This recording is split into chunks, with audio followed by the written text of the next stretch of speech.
All right, welcome to the latest episode of the Colman Power Organic Fitness Podcast. I have my latest guest here in front of me. We have Paul Rooney, the creator of Muddy Souls, based in the Northwest. Paul, say hello to the listeners. Hey everyone, how's it going? And delighted to be on, Colman, and thank you so much for having me tonight. No problem at all. I most certainly, after meeting Paul very recently, and after having a chat with him, I suppose I didn't tell him this before, I wanted to see what he was actually made of, and he absolutely blew my socks off. That's the straight up honest truth. And he gave a speech and a talk at the end of the event about, I suppose, a little bit about his history, and I'm able to see passion, and I'm a passionate man myself. But when he speaks, everybody listens, and that's what's really important. And I suppose, Paul, I was delighted to, I suppose, be on one of those adventure hikes that you brought us up in Sligo. And yeah, I want you to, suppose, tell the listeners a little bit about yourself, and then we can get into, I suppose, Muddy Souls then after that. Brilliant, thank you so much. So Muddy Souls Adventures is a very exciting 17 months I'm after having in my life that I suppose I turned the darkness into total light. And it's a big saying at the moment, darkness into light and all this, and there's light at the end of the tunnel, but you got to make that happen, you know. I grafted, I cried, I never wondered, was I going to get to where I got? I always had that passion and drive and ignorance, and to be someone, and I'm only halfway there, and I'm still learning, and I'm bloody goddamn excited for the journey ahead. You know, I always say on my events, I'm 75% there, and by Jesus, God help me when I get to 100. You know, I love that about me. I'm not stopping. I'm not settled of where I am. I want to stand at the top of the world someday. There's no doubt about that. And, you know, unless I hike to the 1,000-meter mountains, unless I hike to the 5,000 meter mountains, you know, I'm never going to be at the top unless I keep grafting at them and learning more and more. And I'm not just talking about mountains. I only explain it as mountains, but as a lifestyle, I live my life like I always say, like a mayfly. You got one day to live. Make the most of it. Learn as much as you can. Wake up tomorrow morning and get going again. You know, keep on trucking and make it happen. And you know, I suppose this whole podcast, I want to, touch on the likes of mental health, and I suppose the journey that you currently went on, and you could maybe tell the listeners a little bit about your own background. Did you come from, I suppose, a solid structure? Did you have a good mother and father? Were you bullied in school? What, I suppose, led you to the journey that you're currently on, and sharing it, I suppose, publicly and in the likes of your social media and on these hikes? Yeah, it's something that it's a good thing I have behind me is I let it out. You know, I cry, I tell the truth, and what you're after asking me there is, yes, it's 7 years ago now. You know, I had everything. I had two of the best parents. I'm an only child myself. My little sister Tara passed away at 18 months and I was 4. But she's always with me 100%. She's my compass on the mountains. I'm 100% sure of that. And there's no way I'd be still here only for her. She's keeping me guiding on them mad, misty mountains, and wherever I do end up, I'll never know sometimes. But yeah, then I suppose in primary school, I was such an emotional lad. You know, I don't know what it was. I used to be put into the corner of a room sometimes and just let cry, you know, and no one knew why. And I didn't, no one knew, no one. But an interesting one, I'll talk about that down the line. Went to secondary school. Of course, the ladies came into play, had the few drinks, had the madness, you know what I mean? And then I just lived like a normal madman around Bundoran. Got thrown out of a few nightclubs, had the crack. I'm no saint, Goldman. I'm a no saint. You know what I mean? I have a good history there. I'm stone mad, you know, and I'll never say I was a saint. No way. And I was hard work. But I suppose, yeah. Then you know, I travelled and I came back and I went into a relationship and it ended, you know. And I suppose 3 or 4 months after that, I had everything. And then I had nothing, and I'll never understand how I could get like that. I'll never understand. If you had said that to me 6 months before I ever was in a relationship or that I would have laughed at you going, oh, what's that depression or what's that, you know, being down about, get up your arse and get going, you know what I mean? But I was in a place where I actually did not know if I was going to get out of it or not. I'm going to be straight and honest with you. I had a lot of counselors behind me working on me. But it took me a long time to reach out and, you know that this was helping that little bit. I went to the doctors and, he just went onto his laptop in front of him and dished me out a load of tablets. And, you know, I was just like, I was like every other human being walking in, and he didn't know where I was going walking out that door. And it didn't help me. I will be straight and honest with you. And there was only, oh man, you know, when you're boxing the headboard in your bedroom and you're waking up in the morning, man, and it's just, I'm actually visualizing it now, what happened. Waking up with a pillowcase absolutely soaking water, and just weak and wondering, will you make it to the toilet before you get sick? And, and your knuckles red from boxing a headboard, just trying to get out of this shit, and I knew after months of that it was only me that could help me, and I fucking I suppose my father taught me a lot about the outdoors. He's into a bit of game hunting and brilliant, and taught me about, what you could eat and what you couldn't eat in the land, and about all the madness as you witnessed at the weekend about fox shite and whatever else, deer tracks, and, the raven birds and every animal and how they call them, and my passion. I took to the mountains again, and yeah, it was mad, and I failed, I failed on the mountains. I couldn't, I hadn't the energy, and I was lost. And, there was times I wondered, was my life worth living any longer? And for me, that had money, that had two of the best parents in the world, that had good friends, that had the best car in town, had the coolest car, or whatever you want to call it, had the good clothes on. And I will be honest, had the looks to get a woman, you know what I mean? Had everything. But I was in a flipping shell. I was shattered. And the mountains, helped me. But what I noticed on the mountains was I was meeting these people at sunrise in the morning, and these random, I never forget about the Galtee Moors. I met these two men coming down, and at 6 o'clock I was charging up on a summer's morning to chase sunrise on my own. And my friends used to say to me, what are you at, where are you going, or what are you doing up there on your own at a summit?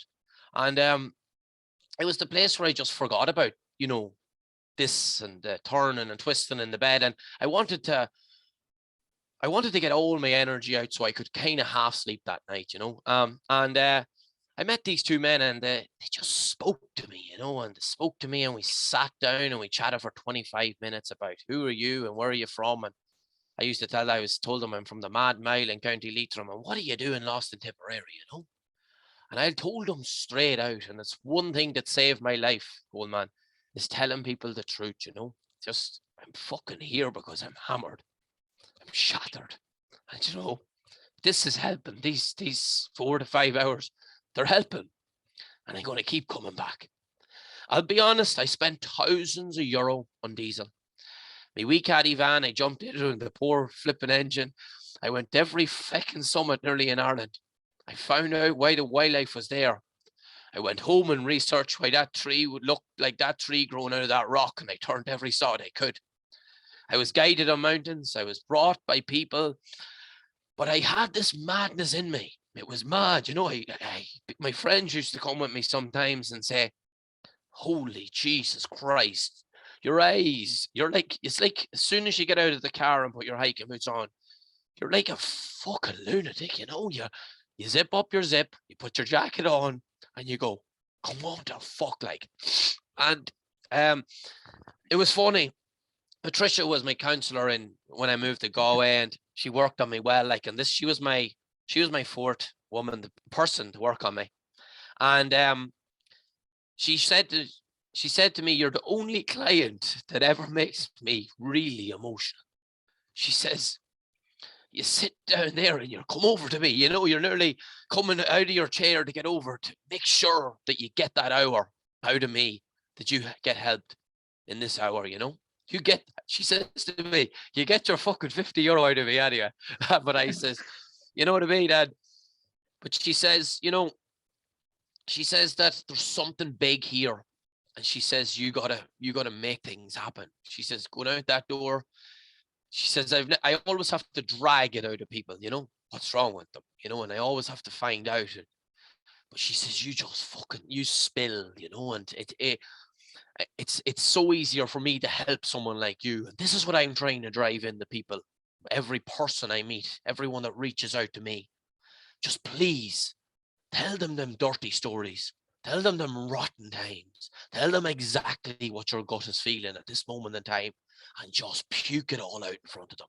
Because that makes their job, and that makes my job so much goddamn easier. And that's what I did.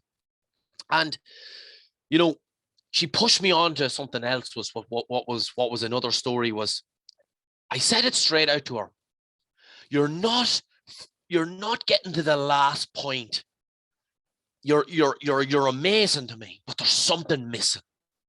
And she says, there's not too many that says that either, But I says, I'm not being cheeky, but I know that there's something I need.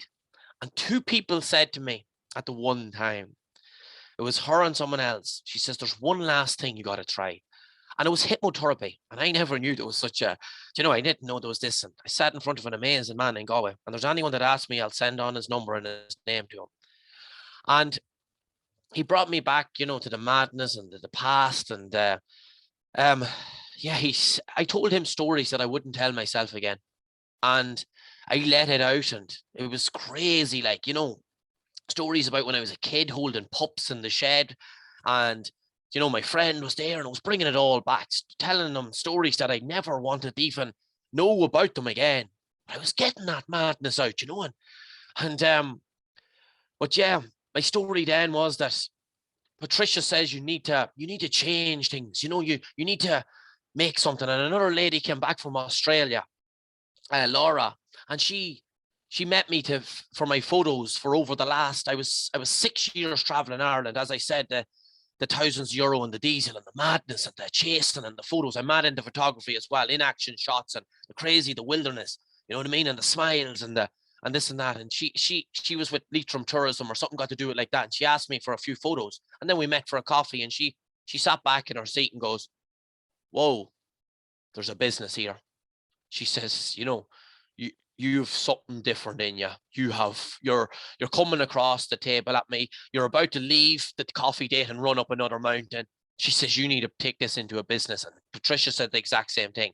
My friends that I brought on the mountains and then the islands and the kayaking and all, and the way I could find mayfly hatching in the water and know that the corner of the stone and turn it up, that they were going to be there. And I'm confident enough to say that. That's when it all came together. And I says, everyone can't be right, and I says, what do I do, And so I was being still worked on by these people, and it was amazing and it was exciting. And she says, you need a logo, you need a name. And I was like, PR Adventures, Paul Rooney Adventures. No, she says, you're very different. You need something extremely different. You need to blow this country out of the water, and you need to do it the right way. You have the confidence, you have the passion. She says, I've never seen passion like it. She says, you are going to become very successful if you get this right. And I'm going to help you in every way I can. She stuck by me 100%. I sat in my bed. I came home from work because it was raining one day in Galway. And soft tour I am, can't work in the rain, yourself. But sat in the bed and I got out the jotter. I decided to draw these logos and this and that, drew mountains, drew eagles, drew whatever else, drew Paul Rooney on a mountain, drew everything, drew my family, drew everything. But I drew a boot. And then I went on to the next stage. It came to 1 o'clock, 2 o'clock in the day. I swear to God, dirt, everything was coming up was mountains, souls, this and that. Next thing, mud on your boots, wash it off. What do I do every time I go home? Good times. Wash off my boots, hang them up, put them up on the radiator. Muddy soles. Not SOLES, SOULS. It's not all about the soles on your boot. Wash off the mud on your boot when you go home, muddy soles. The mud that's in your sole in your chest, you wash it off in the mountains. I drew it in between the boot and I sent it on as a bad diagram to her. And she goes, oh my God. She says, it's perfect. You've just hit the nail on the head. Let's do this. We set up a website within 3 weeks. I put up my first event on the internet. It was a cancer society, for the Cancer Society. I put it up as because of a close person. to me was a few close people have gone through the cancer stages and it's been tough. And I says, we'll give back. We put 30 women on the mountain a month later and we kicked off Muddy Souls Adventures. When I was kicking off that, I said, an insect lives like me. I'm going to prove it to you. I set it up on I think it was the 2nd of April. And I set it up on the 1st of May. And on the 22nd of May, I made the video of the mayfly in Longford in Loughree. He hatched for me and he came out of a shell. He lives for 1 day. He's a lucky man. He makes love at the end of the day, every day, but he dies. So he only lives for 24 hours of the day. And for me to have the confidence on the 2nd of May to starting off my journey, I made a 7-minute video and put it online. It went absolutely crazy about how I lived in the last few years and failed on the mountain. I came back down and found out how to get to the next 3/4 stage and come back down again. And one day I summited that mountain. And now I'm ready to share my story with you. Yeah, so the mayfly, I actually went twice and failed. And the 3rd time it went off on the shores of Loughree. The fishermen were behind me. I made a video. It's on my Instagram at the moment. And it's crazy. It went mad. He started hatching out of the shuck that day and he came up, he landed on the trees and he was going out for spent nat that night. And I swear, it's on my thing, it's on the video on Instagram. I rugby tackled 2 of them making love in midair, heading out, made love in midair, while there was another mayfly trying to get in to make love as a, whatever they call it, a threesome, trying to get in, but he couldn't get in. Your man was making love to her. He made love, he flew away, and he was about to die. I ran to the lake with the female mayfly and inserted her onto the lake to lay her eggs. In 365 days, she will have 10s and 20s of more eggs, shucks coming to the top of the surface at that same location, and they'll be on that tree on the 22nd of May next year. And what a feeling to make that and say mission complete, you know? What an amazing story to actually get and to see and to witness that and record it all at the same time, Paul. That is literally a dream come true. And as you said, you know what I mean? You were put on this earth to do so many different things. And that was one of the things. You've already ticked that off the box. And that's absolutely amazing. And what I'm going to do is I will certainly pause it right here and we'll get back into the likes of the second half of this podcast. We're going great so far. Thank you.